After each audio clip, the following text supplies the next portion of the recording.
जी नाज़रीन, इस वक्त हम मौजूद हैं कसूर के नवाही गांव रंगे वाला में, जहां पर दरियाए सतलुज का पानी गांव के अंदर दाखिल हो चुका है। हर तरफ पानी ही पानी नज़र आ रहा है, जबकि दरिया के बहाव में मज़ीद इजाफा हो रहा है।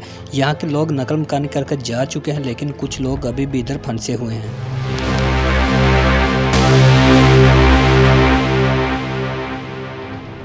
अवाम अपनी मदद आप के तहत नकल मकानी करने पर मजबूर हो चुकी है। हर तरफ पानी ही पानी नज़र आ रहा है।